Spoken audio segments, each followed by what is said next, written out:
গুরুত্বপূর্ণ আল্লাহকে সন্তুষ্ট করার ব্যতিক্রম মাধ্যম ইবাদত হলো সিয়াম, রোজা। তবে আমরা সিয়াম বলবো, রোজা বলবো না।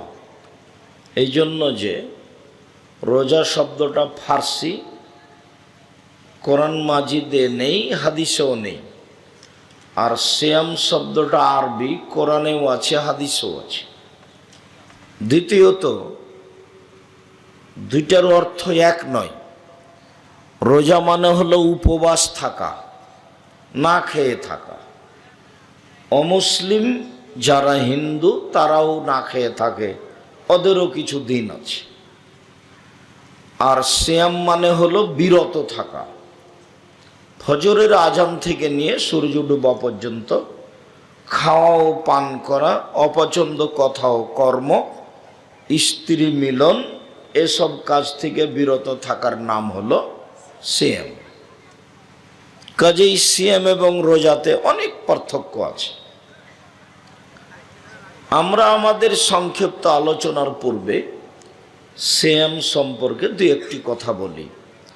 আপনারা যে যেখানে আছেন দাঁড়িয়ে কথা শোনার চেষ্টা করবেন না দয়া করে, জায়গা থাকলে। আর জায়গা না থাকে সেটা ভিন্ন কথা। আমরা কবে যেন কাল পরশু কোথায় ছিলাম, ঝিনাইদহে, তো লাখেরও বেশি মানুষ হয়েছে। ওরা হয়তো বা 50-60 হাজার মতো লোকের ব্যবস্থা করেছে, বাকি লোক বসবো কোথায়? দাঁড়িয়ে আছে। তো আজকে যদি জায়গা থাকে তাহলে দাঁড়িয়ে থাকার সুযোগ নেই, আর যদি জায়গা না থাকে সেটা ভিন্ন কথা। এই ছেলেরা, এই তোমরা দেখো, ওইদিকে দেখো, এরা দাঁড়িয়ে আছে কেন? এদের বসতে অনুরোধ করো না, তোমরাই পাহারাদার না কি দেখছো সেটা দেখো। কেউ জায়গা থাকলে দাঁড়িয়ে আলোচনা শুনতে পাবে না। আল্লাহর নবী যখন কথা বলতেন তখন সাহাবীগণকে বসতে বলতেন। আমি আপনার অনেক আশা আকাঙ্ক্ষার পরে এসেছি, অনেক চেষ্টার পরে এসেছি, এটা বোঝা গেল। এ কথাই ঠিক। আমি 22 তারিখে আসতে চেয়েছিলাম, এ কথাই ঠিক। আপনাদের সাথে আমার 22 তারিখের ওয়াদা ছিল, এ কথাই ঠিক। আমি ওয়াদা রক্ষা করতে পারিনি, আমারই দোষ। যারা যোগাযোগ রেখেছে তাদের কোনো দোষ নেই, তাদের উপরে কেউ বিরক্ত হবেন না। আমি আমার এই ওয়াদাকে পূর্ণ করতে পারিনি, দুঃখিত। আল্লাহ তুমি মাফ করো, আল্লাহুম্মা আমিন।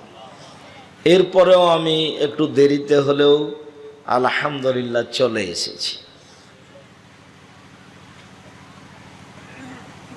ইবাদতের জগতে আল্লাহকে সন্তুষ্ট করার মতো সিয়ামের মতো কোনো ইবাদত নেই। যদিও ইবাদতের জগতে সবচেয়ে শক্তিশালী ইবাদত হলো দান। দানের মতো আবার কোনো ক্ষমতাধর কোনো ইবাদত নেই। সিয়াম যতই শক্তিশালী হোক, মানে সিয়াম যতই দামি ইবাদত হোক, শুধু আপনার উপকার করে, আর একজনের করতে পারে না। সালাত যতই গুরুত্বপূর্ণ ইবাদত হোক, শুধু আপনার উপকার করে, আর একজনের করতে পারে না। হজ যত বড়ই ইবাদত হোক, শুধু আপনার উপকার করতে পারে, আর একজনের করতে পারে না। আর দান আপনার কাছ থেকে আর একজনের উপকার করতে পারে। দান করলেন আপনি মায়ের জন্য, আপনিও নেকি পেলেন, আর মায়ের কবরের শাস্তি বন্ধ হয়ে গেল। মানে ওর ক্ষমতা ভিন্ন। ইবাদতের জগতে দানের মতো কোনো শক্তিশালী, ক্ষমতাধর, পাওয়ারফুল, ভিন্ন ধরনের ব্যতিক্রম ইবাদত আর নেই। যদিও সিয়াম আল্লাহকে সন্তুষ্ট করার সবচেয়ে বড় মাধ্যম, না খেয়ে থাকা।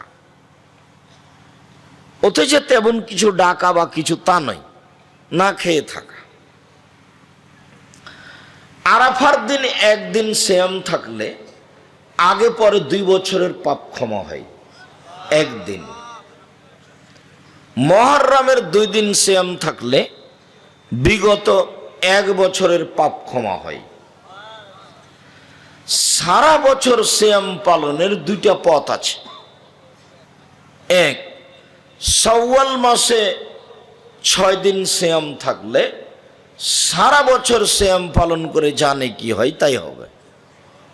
2, প্রতি মাসে 13, 14, 15, 3 দিন সিয়াম থাকলে সারা বছর সিয়াম পালন করে জানে কি হয় তাই হবে।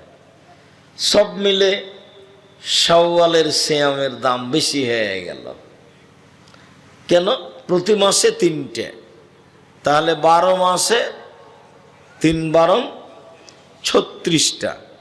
36টে সিয়াম থাকলে তো রমজান বাদ, তাহলে 3 কমে গেল, 33 থাকলো। 33টে সিয়াম পালন করলে হবে 6টার সমান। কোন 6টা? শাওয়ালের 6টা। বলছিলাম যে সারা বছর সিয়াম পালনের দুইটা পথ। একটা, শাওয়ালের 6 দিন থাকেন, বাস সারা বছর আপনি সিয়াম থাকবেন, তার সমান নেকি হয়ে গেছে। আর একটা পথ, প্রতি মাসে 3টা, 13, 14, 15 চন্দ্রময় রাতগুলি।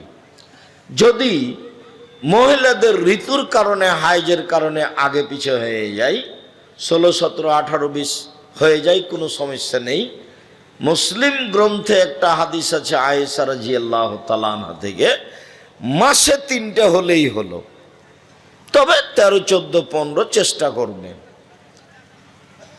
এইবার চলেন আরো দুই ধরনের সিয়াম।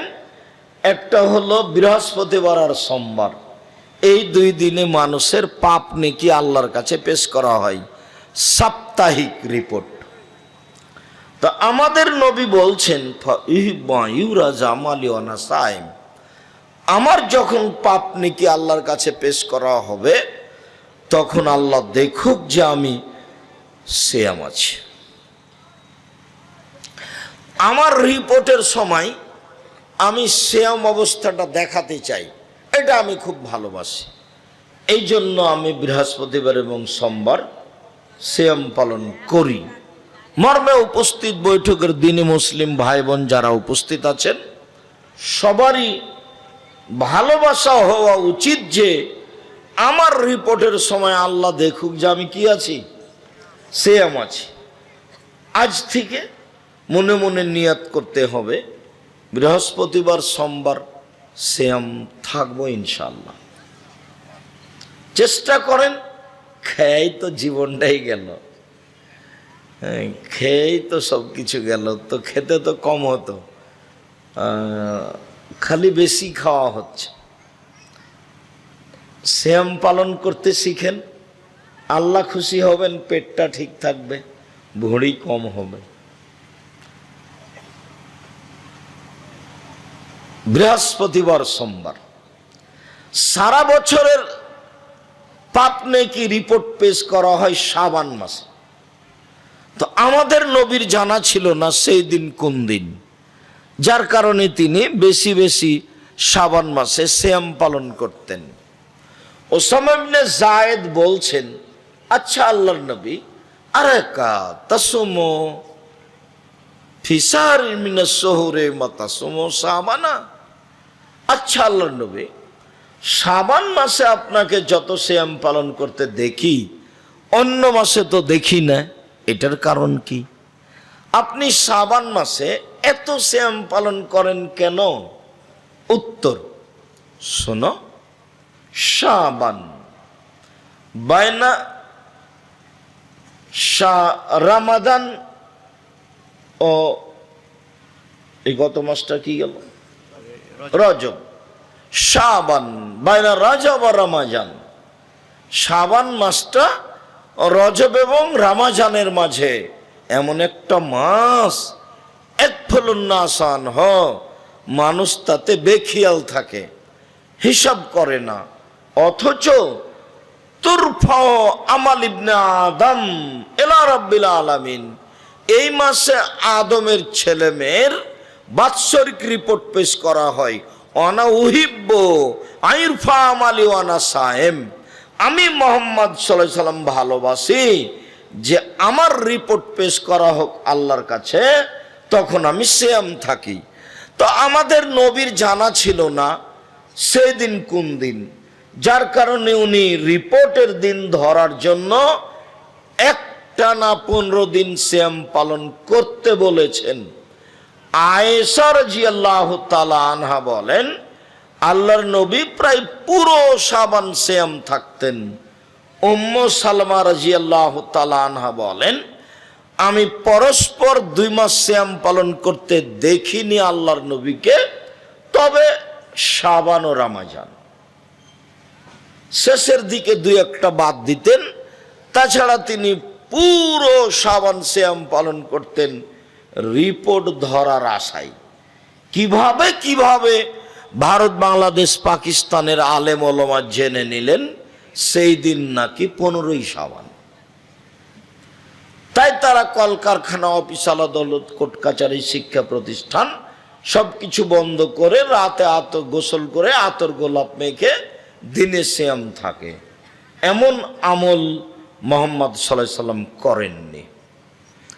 আল্লাহর নবীকে ওসামা ইবনে যায়েদ বলছেন, আচ্ছা আল্লাহর নবী, আপনি শাবান মাসে এত সিয়াম থাকেন কেন? এটা জিজ্ঞাসা।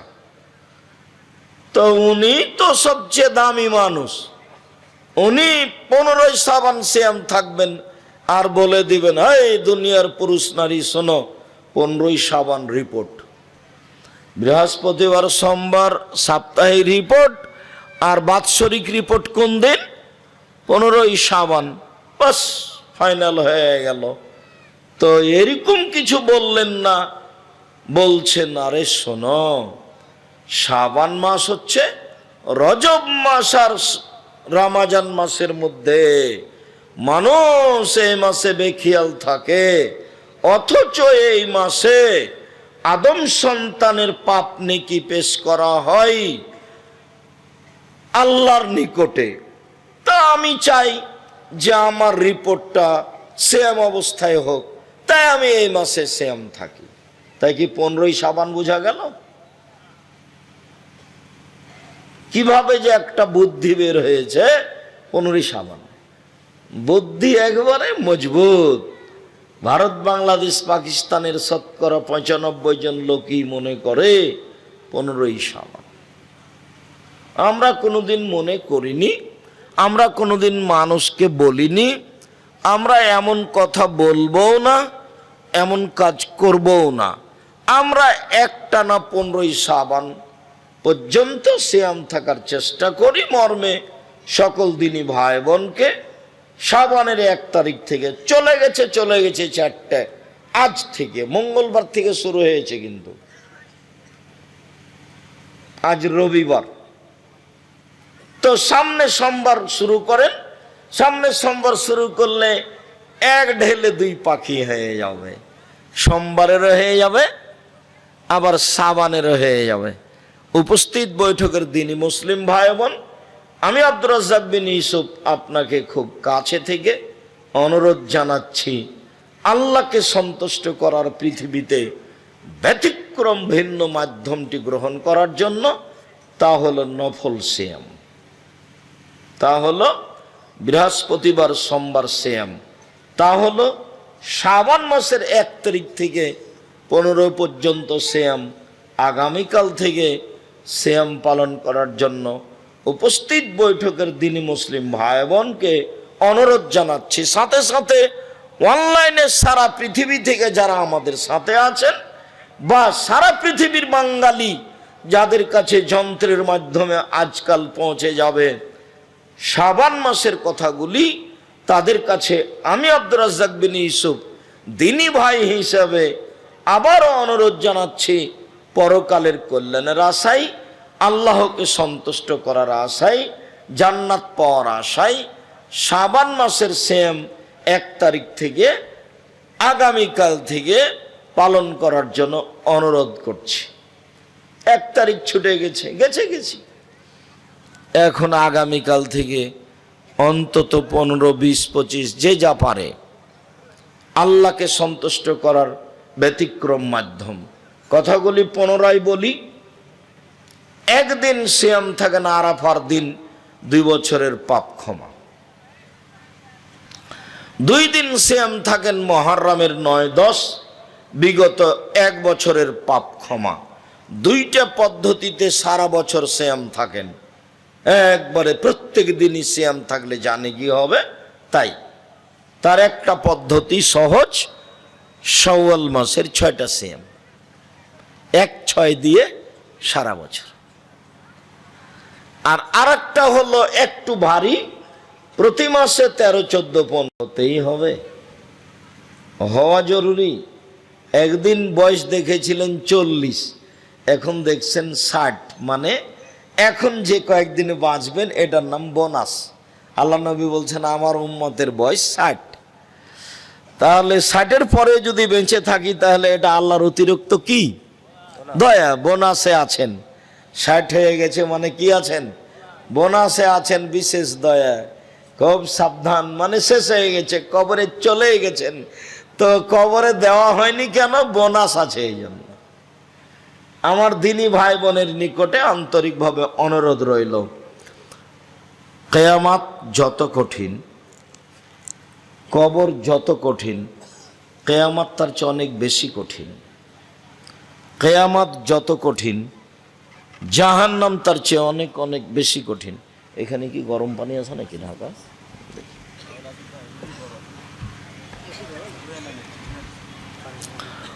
কবর যত কঠিন, কিয়ামত তার চেয়ে অনেক অনেক অনেক বেশি কঠিন।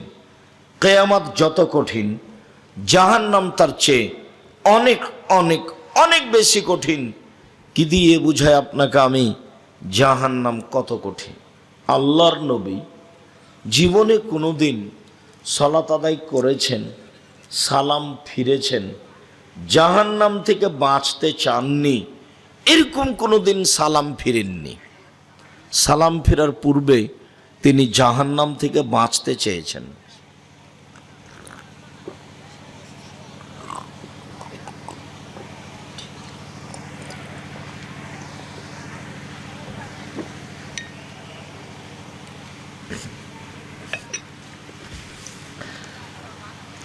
আয়েশা রাদিয়াল্লাহু তাআলা আনহা বলেন, আবু হুরায়রা রাদিয়াল্লাহু তাআলা আনহু বলেন যে আল্লাহর নবী যখন সালাম ফিরতেন, সালাম ফিরার পূর্বে দুআয়ে মাসুরা পড়তেন। আমরা দুআয়ে মাসুরার 2টা অংশ জানি। একটা অংশ হলো আল্লাহুম্মা ইন্নী যালামতু নাফসি যুলমান কাসীরা, হে আল্লাহ জীবনে খুব পাপ করেছি, ফাগফিরলি, তুমি আমাকে ক্ষমা করো। মাগফিরাতাম মিন ইনদিক, ক্ষমা তোমার পক্ষ থেকে হয়ে থাকে। ওয়ারহামনি, তুমি আমার প্রতি দয়া করো। ইন্নাকা আনতাল গফুরুর রহিম, তুমি তো ক্ষমাশীল, তুমি তো দয়াশীল, তুমি ক্ষমা করো, তুমি দয়া করো। আরেকটা অংশ আল্লাহুম্মা ইন্নী আউযু বিকা মিন আযাবি জাহান্নাম, আল্লাহ তোমার কাছে জাহান্নাম থেকে বাঁচতে চাচ্ছি। আউযু বিকা মিন আযাবিল কবর, তোমার কাছে কবরের শাস্তি থেকে বাঁচতে চাচ্ছি। আউযু বিকা মিন ফিতনাতিল মাসিহিদ দাজ্জাল, তোমার কাছে দাজ্জালের বিপদ থেকে বাঁচতে চাচ্ছি। আউযু বিকা মিন ফিতনাতিল মাহি ওয়াল মামাত, ইহকালের বিপদ, পরকালের বিপদ, ইহকালের বিপদ, পরকালের বিপদ, ইহকালের সমস্যা, পরকালের সমস্যা থেকে তোমার কাছে বাঁচতে চাচ্ছি। আউযু বিকা মিনাল মাসামি ওয়াল মাগরাম, তোমার কাছে বাঁচতে চাই বড় পাপ হতে, তোমার কাছে বাঁচতে চাই ঋণ কর্য হতে। তুমি বড় পাপ হতে বাঁচাও, তুমি ঋণ কর্য হতে বাঁচাও। ব্যাংকে লোন নিয়ে বাড়ি করবেন না জীবনে, তোবা করবেন ভুল হয়ে গেলে। 24 ঘন্টার মধ্যে টাকা পয়সা ব্যাংকে ফেরত দেন। আর ব্যাংকে টাকা নিয়ে ব্যবসা চালু করবেন না, খবরদার নয়। গমা সাপ এর চেয়ে অনেক ভালো, খবরদার নয়। তো আল্লাহর নবী জাহান্নাম থেকে বাঁচতে না চেয়ে জীবনে কোনোদিন সালাম ফিরেননি মর্মে আয়েশা রাদিয়াল্লাহু তাআলা আনহা বলেন, আমি আল্লাহর নবীকে দেখিনি কোনোদিন যে কবর এবং জাহান্নাম থেকে বাঁচতে না চেয়ে ঋণ কর্য থেকে বাঁচতে না চেয়ে তিনি সালাম ফিরে দিয়েছেন। আমি কি কথা বুঝাতে পেরেছি? আচ্ছা, আপনারা দিনী বোন যারা গল্প করছেন নাকি? গল্প করতে করতে এসেছেন মহিলা মানুষ, আবার এখানে এসে গল্প করছেন, একটু লজ্জা শরম করেন না কেন? আপনার স্বামী না হয় একটা কাপুরুষ মানুষ, আপনার স্বামী তো নিজেই জানে না স্বামী কাকে বলে। বাপে বিবাহ দিয়েছে, বউয়ের কাছে গেছে, তাই ছেলে হয়ে গেছে, তাই ও বাপ। এক পশু প্রাণীর মতো, গরু ছাগলের মতো, এমনিতেই বাপ। ও নিজে কখনো জানে না বাপ কাকে বলে। 1 মিনিট দেখবেন বাপ কাকে বলে। এ দেখেন, এই ছেলে, এক খেলে আমার দিকে চেয়ে থাকবা, কারো গায়ে হাত লাগাবা না, এক খেলে চেয়ে থাকবা। বাপ কাকে বলে 1 মিনিট। আর রাজুলু সাইয়্যিদ, বাপ হলো কর্তা। আল মারআতু সাইয়্যিদা, মা হলো কর্ত্রী। নিজের কাজ দেখে যে তাকে বলে কর্মী, অপরের কাজ দেখে যে তাকে বলে কর্তা। নিজের কাজ দেখে যে তাকে বলে কর্মী, অপরের কাজ দেখে যে তাকে বলে কর্তা। বাপ কর্তা, ও তার স্ত্রী এবং ছেলে মেয়ের কাজ দেখবে। তোর ছেলেটার নাম হলো লিটন, ওটা কি বাপ? এটা বাপ নয়। দেখবেন, আর একটু দেখাই। আল্লাহর নবী বলছেন, মানে ওলাদালাহু আলাদুন, কারো যদি ছেলে মেয়ে জন্ম নেয়, ফালিহসান ইসমাহু, বাপ যেন একটা সুন্দর নাম রাখে। এবার দেখেন তো বাপ কাকে বলে? বেটির নাম রত্না। ছেলে মেয়ে, ছেলেদের নাম হবে নবীগণের নাম। ছেলের নাম ইব্রাহিম, মুসা, ঈসা, আদম, সুলাইমান, দাউদ, ইয়াকুব, ইসাক, এরকম নাম হবে। আর না হলে গুণবাচক নাম হবে আব্দুল্লাহ, আব্দুর রহমান, আব্দুর রহিম, আব্দুল সত্তার, আব্দুল গাফফার, এগুলো নাম হবে। তো নাম রেখেছে রতন। ও বাপ, আমি বলেছি ওর বাপ ওর বিবাহ দিয়েছে, বউয়ের কাছে গেছে, ছেলে হয়ে গেছে, সেই জন্য ও বাপ। বল হিসাব ও বাপ নয়। ওকে যদি আমি নগারে মাটিতে বাপ নয় এটা প্রমাণ করতে না পারি, তো আমি বক্তব্য দেব না। এমনি পশু প্রাণীর মতো বুঝে না ওরা, অন্তর আছে বুঝে না, দেখেও দেখে না ওরা, চক্ষু আছে দেখে না, শোনেও শোনে না ওরা, কান আছে শোনে না। উলাইকা কালানাম, তারা পশু প্রাণীর মতো, তারা গরু ছাগলের মতো, তারা কুকুর শ্রীগুলোর মতো, বালহুম আযাল, বরং তার চেয়ে খারাপ। এ কথা আমি বলিনি, এ কথা আল্লাহ তাআলা বলেন। মানুষ কুকুর শ্রীগুলোর মতো, পশু প্রাণীর মতো, খায় হাগে দিন কাটে, বাস মরে যাওয়া, এসেছে চলে গেছে। আর একটু দল করতে হবে, অমুকের চরিত্র ফুলের মতো পবিত্র। একটা সিগারেট দিলে সারাদিন ছুটে বেড়াচ্ছে। তো যদি পশু প্রাণী না হয়, তো এগুলো কি? ও যে একজনের সামনে এইভাবে প্রশংসা করছে, লোকটাকে সামনে রেখে এত প্রশংসা করছে, কি যে দিয়েছে তাকে? 1 প্যাকেট সিগারেট দিয়েছে। মানে এত প্রশংসা করছে। আল্লাহর নবী বলছেন, কেউ যদি কারো সামনে প্রশংসা করে, তাহলে ওর মুখের ওপরে ঢিল ছুঁড়ে মারো। হাদিস মুসলিম। আর যার প্রশংসা করা হয়েছে, ওকে জবে করে দেওয়া হয়েছে, ওকে মেরে ফেলা হয়েছে। ওর যদি এখন ভিতরে একটু খালি জাগে, হ্যাঁ ঠিক বলেছ, তাহলে জাহান্নামে চলে গেছে। এর নাম অহংকার। ও যে সামনে প্রশংসা করলো, তখন তার ভিতরে একটু জাগলো। কেমন? যারা খুব দামি মোটর সাইকেল চালায়, তখন দেখেন না কেমন কেমন করে, এরই নাম অহংকার। তো আল্লাহর নবী বলছেন, যার সরিষা সম পরিমাণ অহংকার আছে, ও জাহান্নামে চলে গেছে। হাদিস মুসলিম, হাদিস বুখারী মুসলিম। বাপ, 1 মিনিট, বাপ কাকে বলে? 1, সুন্দর নাম রাখবে। 2, শিষ্টাচার শিখাবে, ভালো শিষ্টাচার। 3, বড় হলে বিবাহ দিয়ে দিবে। 4, বিবাহ না দেয় যদি কোনো পাপ করে, সেই পাপ বাপের হবে।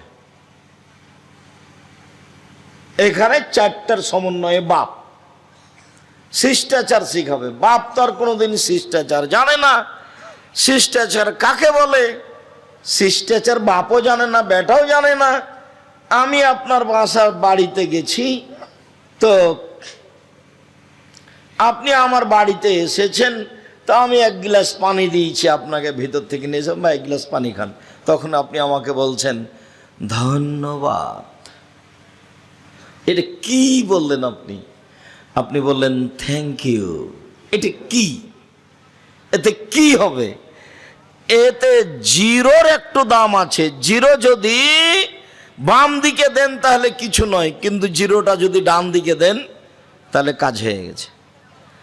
জিরোর তো দাম আছে, থ্যাংক ইউ আর ধন্যবাদ এর জিরোর সমানও দাম নাই। আর যদি আমি এক গ্লাস পানি দিলাম, আপনি বলেন জাযাকাল্লাহ খায়র, আল্লাহ তোমাকে উত্তম প্রতিদান দান করুক। আমি যে এই কথাটা বলে দিলাম, এখন আল্লাহ আপনার পক্ষে কাজ করবে। আমি মানুষ, আমি আর কি করব? আমি এখানে নওগাঁর মাটিতে বলে দিয়েছি জাযাকাল্লাহ খায়র, আর আপনি লন্ডনে ঠেকে গেছেন, তখন ওই যে আমি জাযাকাল্লাহ খায়র বলে দিয়েছি, এখন আল্লাহ লন্ডনে আপনাকে পার করে দিয়েছেন। আমি যে জিম্মেদারি তার উপরে চাপে দিয়েছি। এক গ্লাস আপনি পানি দিয়েছিলেন, তখন আমি বলে দিয়েছি আল্লাহকে যে এক গ্লাস পানি দিয়েছে, ওর প্রতিদান দাও, দাও প্রতিদান। তখন আল্লাহ বলছে প্রতিদান দিব না মানে? মহিলা কুকুর পতিতালয়ের মহিলার আমি প্রতিদান দিয়েছি, আর তুমি ভালো মানুষ এক গ্লাস পানির প্রতিদান দিব না? পতিতালয়ের মহিলা একটা কুকুরের পাশ দিয়ে যাচ্ছিল, সেই কুকুরটা ইঁদারার পাশে ছিল, ইয়ালহাস পিপাসাইল হাঁপাচ্ছিল, কাদাই একতলাহ লাতাসন, মনে হচ্ছে পিপাসা তাকে মেরে ফেলবে। ফানাজাত খুফাহা, মহিলা তার পায়ের মোজা খুললো, চামড়ার মোজা ছিল। কাকে বলে? এটা তোমার মা নয়, এটা তোমার সৎ মা, এটা তোমার মা না, এটা তোমার খালা। এরপরে বলছি তোমার মা এ কথাই ঠিক, এটা তোমার মা এ কথাই ঠিক, তোমার মা জিম্মেদারি পালন করেনি, তোমার মা তোমাদের পরিবারকে কবর দিয়েছে, তোমার মা তোমাদের পরিবারকে জাহান্নামে ঠেলে দিয়েছে।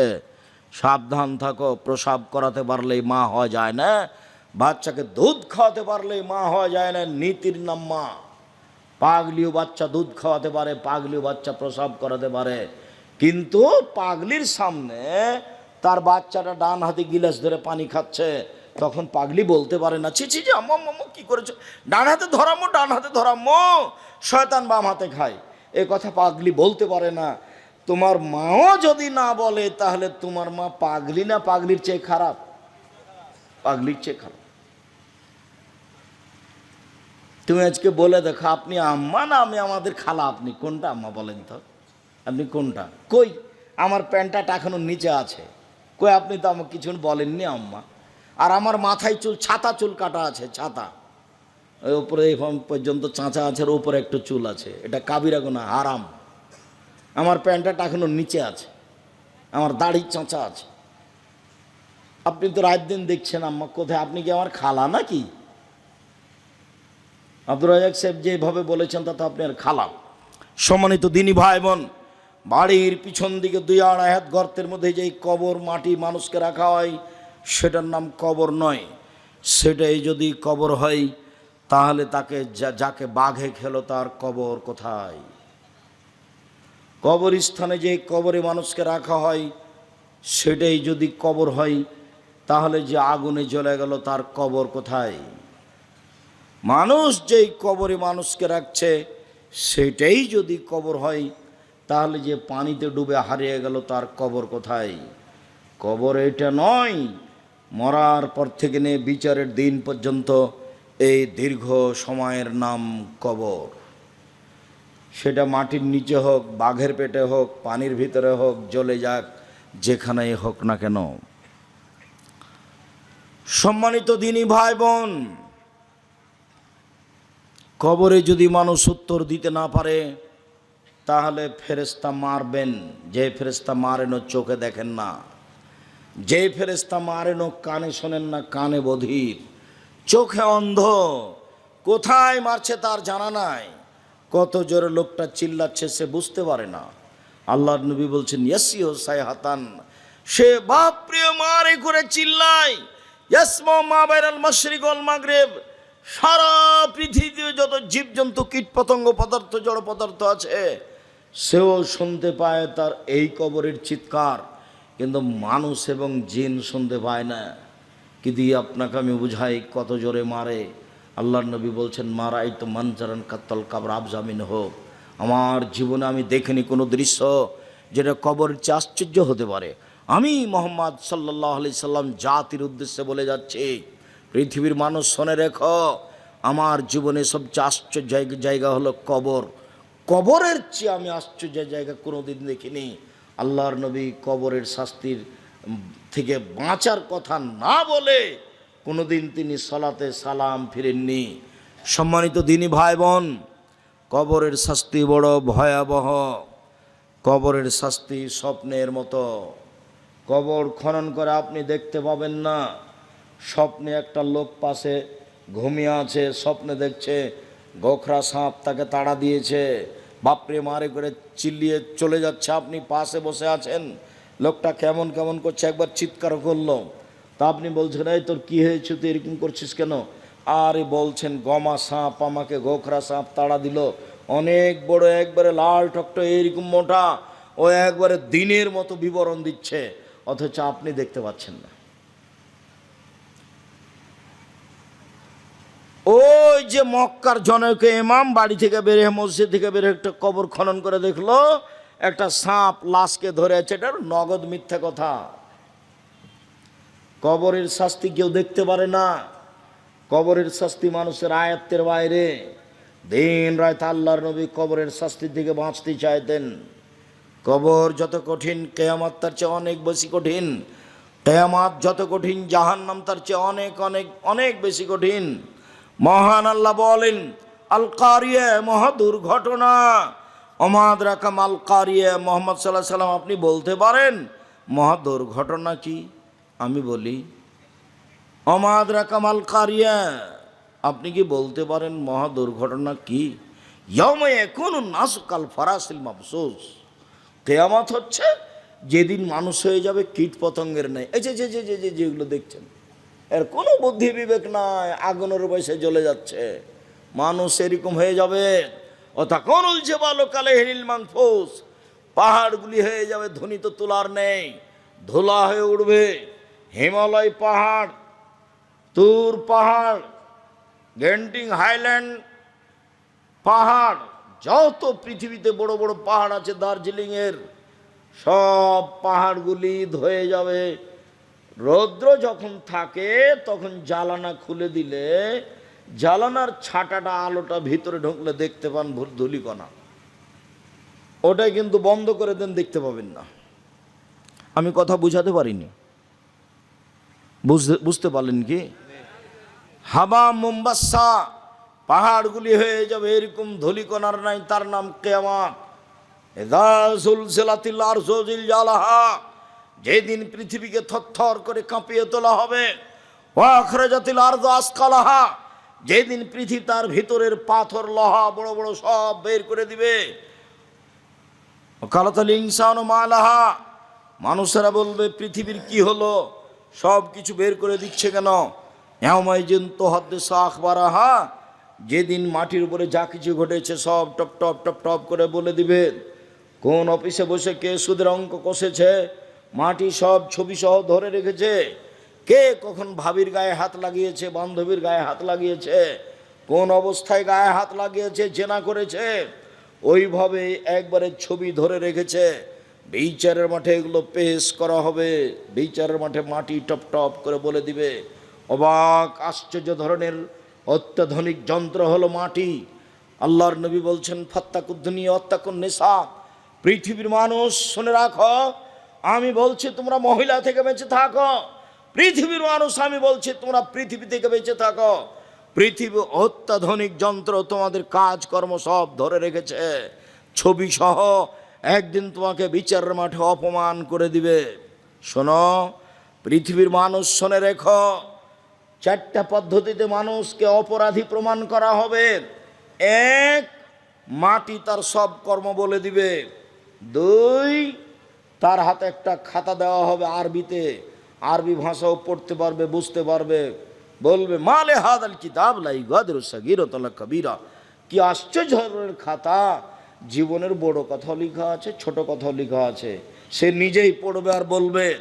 আল্লাহ বলছেন আলিয়ামা নাখতুমু আলা আফওয়াহিম, মুখ বিচারের মাঠে সেলাই করে দেওয়া হবে, মুখে কোনো কথা হবে না। হাত টপ টপ টপ টপ করে সব কর্ম বলে দিবে। হাত আপনার উল্টা, যে হাত দিয়ে আপনি আরেকজন মহিলার গায়ে হাত লাগিয়েছেন, এ হাত কথা বলবে। কথা বলা শেষ হলে পায়ে বলবে, হাত তুমি ঠিক বলেছ। মিসকালা যারাতিন খায়রা ইয়ারা মিসকালা যারাতিন শাররা ইয়ারা, যত কর্ম করেছেন টিভির পর্দার মতো সব টপ টপ টপ টপ করে ধীরে ধীরে চলে আসবে, সব দেখতে পাবেন পুরো জীবনের কর্ম। সম্মানিত দিনী ভাই বোন, এই চারটা পদ্ধতিতে মানুষকে বিচারের মাঠে অপরাধী প্রমাণ করা হবে। কবর যত কঠিন, কিয়ামত তার চেয়ে অনেক বেশি কঠিন। কিয়ামত যত কঠিন, জাহান্নাম তার চেয়ে অনেক অনেক অনেক বেশি কঠিন। সম্মানিত দিনী ভাই বোন, কিয়ামতের বিবরণে অত্র আয়াতের সাথে সম্পৃক্ত একটি হাদিস।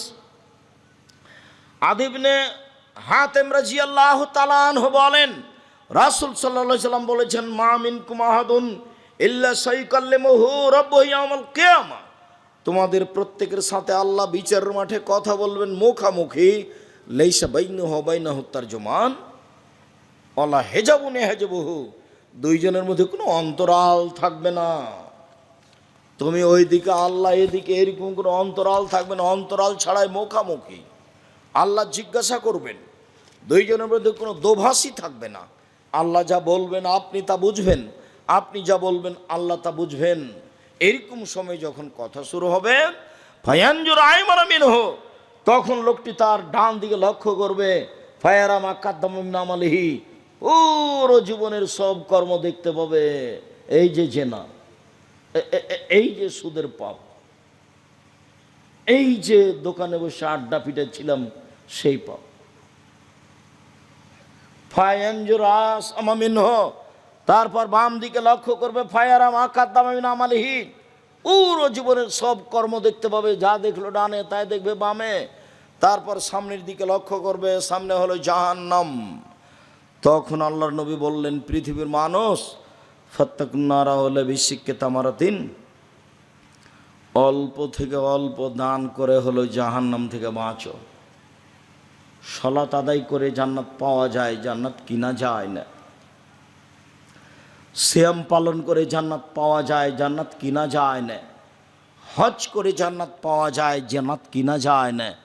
দান করে জান্নাত কিনা যায়। বিচারের মাঠে আল্লাহকে বলবো, জান্নাত আমি কিনে নিয়েছি, আমারটা দেন। বলে কীভাবে? আমি টাকা দিয়ে কিনে নিয়েছি, ওটা তো আমার কিনা জিনিস। আমার নওগাঁ জেলাতে কোনো কমই ভালো প্রতিষ্ঠান মাদ্রাসা আছে কিনা আমার জানা নাই। করেন, টাকা পয়সা খরচ করে করেন। নওগাঁ জেলার লোক বসে আছেন কেন? নইলে জামিয়া সালাফিয়ায় যাচ্ছেন। এই দেশের শিরক মুক্ত প্রতিষ্ঠান জামিয়া সালাফিয়া, এদেশের বিদআত মুক্ত প্রতিষ্ঠান জামিয়া সালাফিয়া, এদেশের দল মুক্ত প্রতিষ্ঠান জামিয়া সালাফিয়া, এদেশের সংগঠন মুক্ত প্রতিষ্ঠান জামিয়া সালাফিয়া, এই দেশের হিংসা মুক্ত প্রতিষ্ঠান জামিয়া সালাফিয়া, এদেশের ছেলে মেয়েকে উন্নত মানের বাংলা, ইংরেজি, আরবি শিখিয়ে দেওয়ার ব্যতিক্রম প্রতিষ্ঠান জামিয়া সালাফিয়া, যেখানে দেশ বিদেশের শিক্ষক অবস্থান করেন। আপনার বাড়ির পাশে যেটা আছে জামিয়া সালাফিয়া ডাঙ্গিপাড়া পাওয়া রাজশাহী, এটা 20 বিঘা জমির উপরে এখানে একটা মসজিদ হয়েছে, 4 তলার কাজ চলছে 90% জমির উপরে, যার একতলায় 3000 মানুষ সালাত আদায় করতে পারে। এখানে একটা একাডেমিক ভবন তৈরি হয়েছে, 3000 ছাত্র একসাথে ওখানে ক্লাস করতে পারে। আর আপনার যেটা জামিয়া সালাফিয়া রূপগঞ্জ, নারায়ণগঞ্জ, ঢাকা, এইটা 51 বিঘা জমির উপরে, যেদিকে মেয়েরা অংশ আছে, মেয়েদের অংশ প্রায় 20 বিঘা হবে, বাকি ছেলেদের অংশ আছে। এইখানে একটা মসজিদের কাজ আরম্ভ হয়েছে 200 শতক জমির উপরে, ভারত, বাংলাদেশ, পাকিস্তানের আহলে হাদিসের সঠিক আকীদার সবচেয়ে বড় মসজিদ, যারা একতলায় 10,000 মানুষ সালাত আদায় করতে পারবে। কাজ আরম্ভ হয়েছে 200 শতক জমির উপরে। জামিয়া সালাফিয়া তেঘরা, বিরল, দিনাজপুর হাই রাস্তার সাথে লাগা প্রায় 20 বিঘে জমির উপরে। যদি নওগাঁ জেলায় এরকম কোনো 10টা টাকা দেওয়ার মতো প্রতিষ্ঠান না থাকে, তাহলে বাড়ির পাশে জামিয়া সালাফিয়া ডাঙ্গিপাড়ায় দিয়ে আসেন, না হলে রূপগঞ্জ, নারায়ণগঞ্জে দিয়ে আসেন। এই জামিয়া সালাফিয়ায় 4,500 ছেলে মেয়ে আছে, 305 জন এতিম আছে, 500 জন অসহায় আছে, 250 জন শিক্ষক শিক্ষিকা কর্মচারী আছেন, যাদের প্রতি মাসে বেতন লাগে 30 লক্ষ। কিভাবে চলে সেটা আমি জানি না, নওগাঁ জেলার লোক দেয়, সেই জন্য চলে। কি বলেন আব্দুর রাজ্জাক সাহেব, আমরা একদিন 10 টাকাও দিইনি। দেননি, অবশ্যই দিয়েছেন, নাহলে চলছে কিভাবে? জামিয়া সালাফিয়া কোনো বিদেশি সংস্থাই চলে না, জামিয়া সালাফিয়া কোনো ব্যক্তিগত মানুষের সহযোগিতাই চলে না, জামিয়া সালাফিয়া আপনাদের মতো সাধারণ মানুষের সহযোগিতাই চলে। যদি নওগাঁয় আপনার এরকম কোনো প্রতিষ্ঠান না থাকে জাহান্নাম থেকে বাঁচার, জামিয়া সালাফিয়া দিয়ে আসেন। সামনে বৃহস্পতিবার, শুক্রবার জামিয়া সালাফিয়া রূপগঞ্জ, নারায়ণগঞ্জ সম্মেলন হতে যাচ্ছে। প্রতিষ্ঠান দেখে আসা হবে, মসজিদের কাজ দেখে আসা হবে। আপনি আমার দিনী ভাই হিসাবে রূপগঞ্জ জামিয়া সালাফিয়ার সামনে বৃহস্পতিবার, সোমবার দেশ বিদেশের সর্বোচ্চ শিক্ষিত মানুষ বিষয়ভিত্তিক বক্তব্য দিবেন। সেখানে কোনো বদনাম গীবাত হবে না, কোনো দলের কথা হবে না। দল মুক্ত প্রতিষ্ঠান জামিয়া সালাফিয়া, সংগঠন মুক্ত প্রতিষ্ঠান জামিয়া সালাফিয়া, হিংসা মুক্ত প্রতিষ্ঠান জামিয়া সালাফিয়া, শিরক মুক্ত প্রতিষ্ঠান জামিয়া সালাফিয়া, বিদআত মুক্ত প্রতিষ্ঠান জামিয়া সালাফিয়া। ছেলে মেয়েকে বাংলা, ইংরেজি, আরবি উন্নত মানের শিক্ষা দেওয়ার মাধ্যম জামিয়া সালাফিয়া। আমার মনে বড় সাধ, আমি এই দেশের মাটিতে উন্নত মানের প্রতিষ্ঠান করে ছেলে মেয়েকে বাংলা, ইংরেজি, আরবি উন্নত মানের শিক্ষা দিয়ে জাতির অন্যায়ের বিরুদ্ধে লড়বো। মুখে কলমে মিডিয়াই লড়বো ইনশাল্লাহ, আজ হোক আর কাল হোক। আমি মুখে লড়ে যাচ্ছি, কলম আমার পাশে আছে, মিডিয়া আমার সামনে আছে। 32 বছর আমি জাতিকে ফাঁকি দিনি। জাতির যদি রাস্তাঘাট করে দিতে না পারি, জাতির যদি স্কুল কলেজ করে দিতে না পারি, জাতিকে চূড়ান্ত সঠিক ধর্ম দিতে পারবো ইনশাআল্লাহ। ধর্মের ব্যাপারে জাতিকে ফাঁকি দিয়ে আমি আব্দুর রাজ্জাক বিন ইউসুফ পরকাল হারাতে রাজি নই। আপনাদের জানের প্রতিষ্ঠান জামিয়া সালাফিয়া, আমার মনে বড় সাধ, এদেশের প্রত্যেকটা বড় জেলায় জামিয়া সালাফিয়া তৈরি করে জাতির অন্যায়ের বিরুদ্ধে লড়বো ইনশাআল্লাহ, আজ হোক আর কাল হোক। বাস্তব চলছে, আপনাকে আমি আরো বাস্তব দেখাবো ইনশাআল্লাহ। বলছিলাম সম্মানিত দিনী ভাই বোন, কিয়ামতের মাঠ বড় ভয়াবহ মাঠ। রাসূল সাল্লাল্লাহু আলাইহি সাল্লাম বলছেন, তুদনা শামসু ইয়াউমাল কিয়ামা, সূর্যকে সেদিন মানুষের মাথার উপরে করে দেওয়া হবে। কামেকদারে মাইলিন, 1 মাইল উপরে থাকবে। অর্ধ হাত যেটা শুনেছেন সেটা মিথ্যা কথা। তখন মানুষের শরীর থেকে ঘাম বের হবে। আল্লাহ রাসূল বলছেন, মিনহুম মায়াকুনো এলা কাবাইহে, কারো কারো পায়ের ঘাম হবে টাকনু পর্যন্ত, কারো কারো ঘাম হবে হাঁটু পর্যন্ত, কারো কারো ঘাম হবে কোমর পর্যন্ত, কারো কারো ঘাম হবে নাক পর্যন্ত। এর নাম কিয়ামতের মাঠ। এলকা ইব্রাহিম আবাহু আজার, বিচার মাঠে ইব্রাহিম আলাইহিস সালাম তার বাপ আজরের সাথে সাক্ষাৎ করবেন।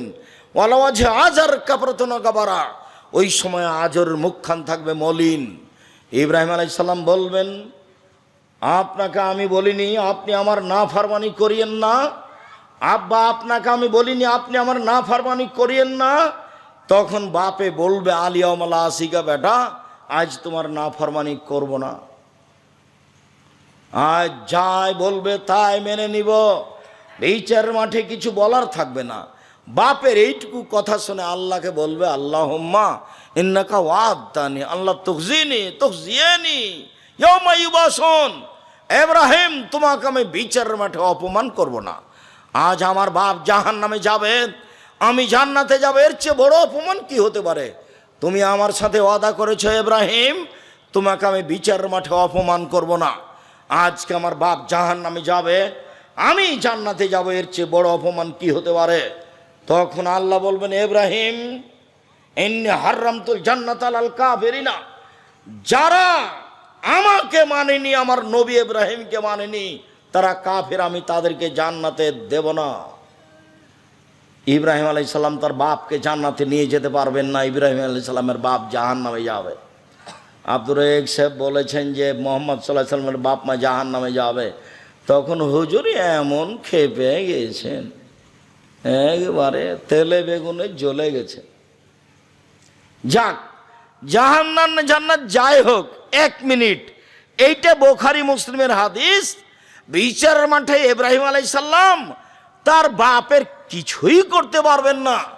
মানুষ হিসেবে দ্বিতীয় মহামানব ইব্রাহিম আলাইহিস সালাম, সময়ে সময়ে মুহাম্মদ সাল্লাল্লাহু আলাইহি সাল্লামের চেয়ে ইব্রাহিম আলাইহিস সালাম অনেক দামি।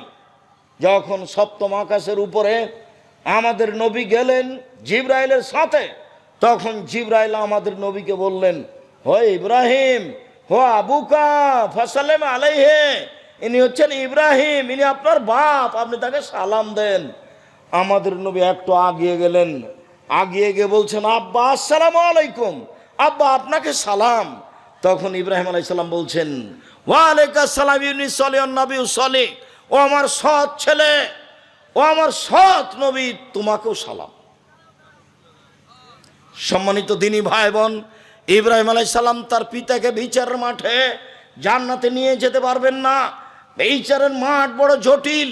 আপনাকে দেখাচ্ছিলাম, বিচারের মাঠে কেউ কারোর সাথে কথা বলতে পারবে না, কেউ বিচারের মাঠ থেকে অনুপস্থিত থাকতে পারবে না।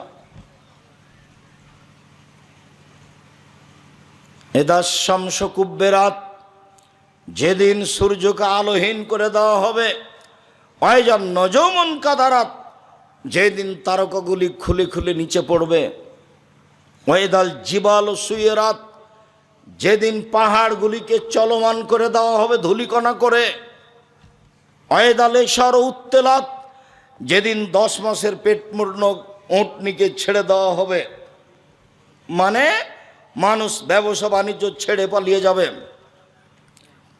ওয়াইদাল ইশার উত্তেলাত। সম্মানিত দিনী ভাই বোন, এজাস সামাউন ফাতারাত, যেদিন আকাশ ফেটে চৌচির হয়ে যাবে। ওয়াইদাল কাওয়াকিবুন তাসারাত, যেদিন তারকাগুলি খুলে খুলে বিক্ষিপ্ত হয়ে পড়বে।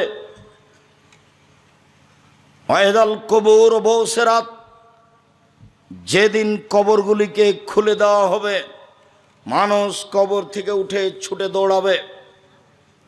কিয়ামতের মাঠের একটা অবস্থা আল্লাহ রাসূল উল্লেখ করেন, কাইফা নাম, দুনিয়াতে আমি কিভাবে আনন্দে ফুর্তিতে থাকি। যেদিন আল্লাহ ইসরাফিলকে সৃষ্টি করেছেন, সেদিন তার মুখে একটা বাঁশি দিয়ে রেডি করেছেন। ইয়ান্তাজের মাতা ইউমার বিন নাফকে, ইসরাফিল প্রতীক্ষমান রয়েছেন, কখন বাঁশিতে ফোঁক দিতে বলা হবে। তাহলে এই পৃথিবীর কি দাম আছে? পৃথিবী ধ্বংস করার জন্য একটা ফেরেশতা বাঁশি মুখে দিয়ে আছেন।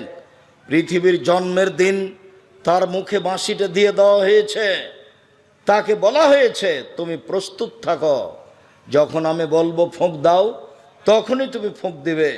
আমরা যুগ যুগ থেকে পৃথিবীতে বসবাস করছি, কিছু বুঝতে পারছি না। পৃথিবীটাকে ভেঙে দেওয়ার জন্য পৃথিবীর জন্মের দিন ফেরেশতার মুখে দিয়ে দেওয়া হয়েছে বাঁশি। কিয়ামত তার চেয়ে অনেক বেশি কঠিন। কিয়ামত যত কঠিন, জাহান্নাম তার চেয়ে অনেক অনেক অনেক বেশি কঠিন। আপনাকে আমি কি দিয়ে বুঝাই কিয়ামত কত কঠিন, জাহান্নাম কত কঠিন।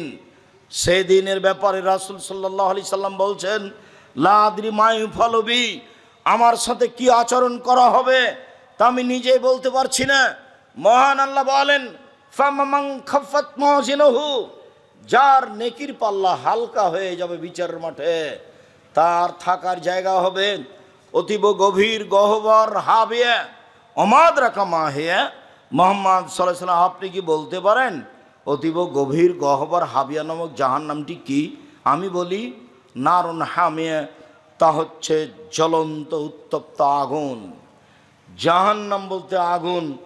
যেদিন বিচারের মাঠে মানুষের পাপ নেকি উল্লে ওজন হবে, শোনেন হিন্দুদের পাপ নাকি ওজন হবে না, কেন বলেন তো? নেকি নাই, সেজন্য। এক পাল্লাতে তো নেকি দিতে হবে আর এক পাল্লাতে পাপ দিতে হবে, তাহলে তো ওজন হবে। তো নেকি নাই তো ওজন হবে কি দিয়ে? ইহুদিদের পাপ নাকি ওজন হবে না, খ্রিস্টানদের পাপ নাকি ওজন হবে না। ফালা নকিম আলাহুম ইয়াউমাল কিয়ামাতে ওজনা, ওদের পাপ নাকি বিচারের মাঠে ওজন হবে না। ওদের কপাল এবং পা একসাথে ধরে জড়িয়ে জাহান্নামে নিক্ষেপ করা হবে। এই কথা আল্লাহ তাআলা বলেন। আমি আপনাকে বিচারের মাঠ বুঝাতে খুব কষ্ট পাচ্ছি। কি দিয়ে বুঝাই? এক একটা স্তরে এক এক রকম, কত স্তর আছে বিচারের মাঠে।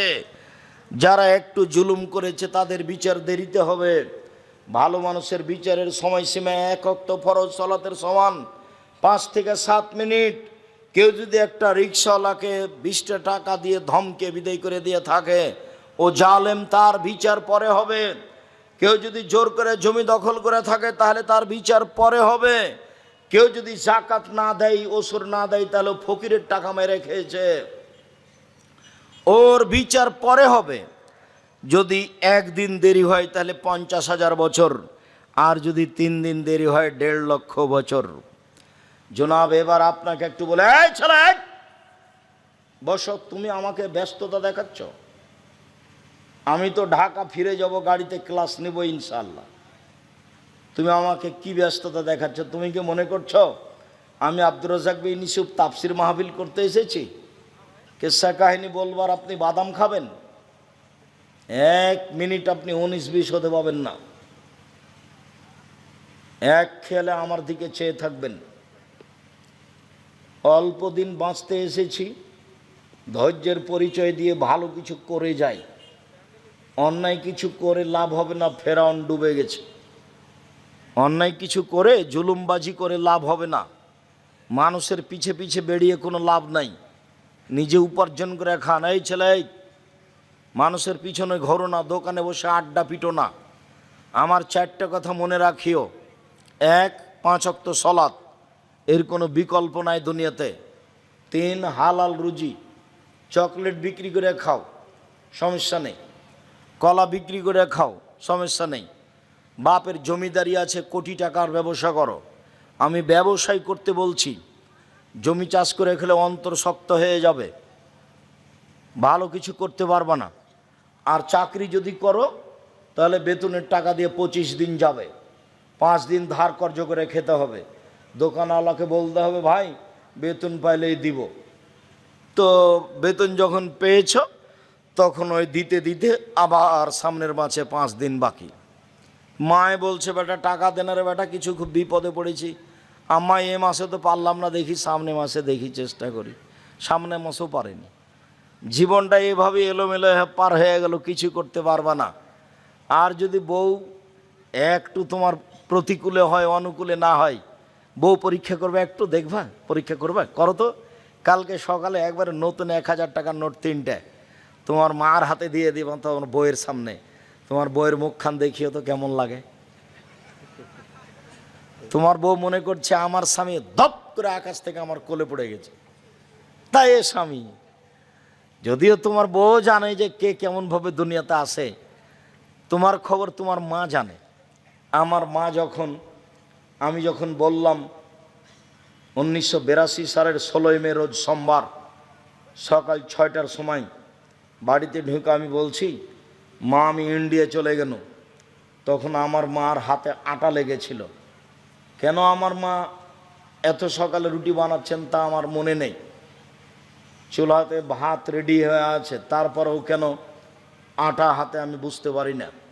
আমার মা আমার পিছনে পিছনে হাঁটতে লাগলেন, বলতে লাগলেন, ইন্ডিয়া যাস না, পুলিশে ধরে মারবে। আমার মা অনেক দীর্ঘ সময় ধরে অনেক পথ হেঁটে চলে আসলেন। আমার মা যখন দেখলেন আমি আর ফিরব না, তখন আমার মা ফিরে আসলেন। আমি আল্লাহকে বলি, আমার মা কি করেছে সেটা আমি দেখতে চাই না। আমার মা আমাকে পড়ানোর জন্য জীবন বাজি রেখার চেষ্টা করতো, তুমি তাকে মাফ করো। আমি একদিন প্রতিষ্ঠানে যাব না বলে না চলে পড়তাম, দেরি করে নদী থেকে আসছি, গ্রামের মানুষ আমরা দৌড় দিয়ে নদীতে গিয়ে নামতাম, সাঁতার দিতাম, অনেক দেরি করে এসেছি, যাব না এই জন্য। 12টা বেজে গেছে, আমার মা খাওয়ার নিয়ে রেডি হয়ে আছে, আমাকে বলছে তাড়াতাড়ি খেয়ে নে, আজকে তুই মাদ্রাসা যাবি। আমি বলছি যাব না। বলছে না যেতে হবে। আমি বলছি না যাব না, যেতেই হবে। তখন আমি বলছি তাহলে ভাত খাবো না। তা আমার মা বলছে খাস নে। তা আমি উঠে গেলাম। আমি উঠে নে, ব্যাগটা আমার মা সাজিয়ে রেখেছে, আমি ব্যাগটা হাতে করে বের হয়ে যাচ্ছি, তো আমার মা বলছে টাকা নে। তখন আমি বলছি টাকা নেব না। আমার মা বলছে টাকা নিস না, তবু তোকে যেতে হবে। আমি খাওয়া ছাড়া টাকা ছাড়া বাড়ি থেকে বের হয়ে গেলাম। আমার মা নরম হয়নি। আমার মায়ের সাধ ছিল বড় পড়ানোর। যে কোনো ছেলের, যে কোনো ফকির ফাকরাকে দেখলে ভিক্ষে দিলে আমার মা বলতেন তুমি আমার ছেলেটার জন্য দোয়া করিও। এমন কোনো ফকির আমাদের বাড়ি থেকে যায়নি যাকে আমার মা ভিক্ষা দেওয়ার পরে দোয়া করার জন্য বলেনি। সম্মানিত দিনী ভাই বোন, বাপ মাকে মূল্যায়ন করার চেষ্টা করেন। আমি যখনই বিদেশে গিয়ে বক্তব্য দিই তখন আমি বলি মানুষকে, দেখো তুমি তোমার স্ত্রীর নামে অ্যাকাউন্ট খোলো না, ভুল হবে। তুমি 5 বছর বিদেশে আছো, টাকা তুমি তোমার স্ত্রীর নামে পাঠালা, যেদিন তুমি দেশে ফিরবা সময় হবে সেদিন তোমার বউ টাকা পয়সাটা নিয়ে পালিয়ে যাবে। সেদিন তুমিও কাঁদবে, তোমার মাও কাঁদবে, তোমার বাপও কাঁদবে। সেদিন 3 জন একসাথে হয়ে যাওয়া, তোমার বউ ভিন্ন হয়ে যাবে। আজকে তোমার বউ কাছে আছে আর তোমার বাপ মা তোমার দূরে আছে। যেদিন তুমি বিপদে পড়ে যাবা সেদিন দেখবা তোমরা 3 জন, তোমার বাপ আর তোমার মা আর তুমি। তার আগা পর্যন্ত তোমার বউ তোমার সাথে আছে, তোমার বউ কাছে। আমার মা বলতো 3 জানের বড়ি, নারী হলো 3 জানের বড়ি। আমার মা মাঝে মধ্যে এভাবে বলতেন, বাড়ি থেকে বের করার সময় আমার মা বলতেন 4টা কাজ করো না। 1 দোকানে বসিও না, 2 প্রাইভেট পড়ায়ও না, 3 কারো সাথে বন্ধুতালি করো না, 4 দাওয়াত খায়ও না। প্রাইভেট পড়ায়ও না, দোকানে বসিও না, বন্ধুতালি করিও না, প্রাইভেট পড়ায়ও না। এই 4টা কথা বলে আমার মা বাড়ি থেকে বিদায় করতেন। সম্মানিত দিনী ভাই বোন, বিচারের মাঠ বড় কঠিন, কিয়ামতের মাঠ বড় কঠিন। কিয়ামতের মাঠের ব্যাপারে আল্লাহ বলছেন ইয়াউমা তারাউনাহা তাজহালু কুল্লু মুরজিয়াতিন আম্মা আরজাত। বিচারের মাঠে যে মহিলা বাচ্চাকে দুধ খাওয়াচ্ছে সে মহিলা কখন তার দুধের বাচ্চা বুক থেকে বাচ্চা পড়ে যাবে বুঝতে পারবে না। অতাজাউ কুল্লু হামলিন হামলাহা, যে মহিলার পেটে বাচ্চা আছে কখন বাচ্চা প্রসব হয়ে যাবে সে বুঝতে পারবে না। অতারা নাসা সোকারা, আপনি দেখবেন মানুষকে মনে হচ্ছে যেন মদ খেয়েছে, মাতাল হয়ে বিচার মাঠে ঘুরে বেড়াচ্ছে, আসলেও মাতাল হয়নি।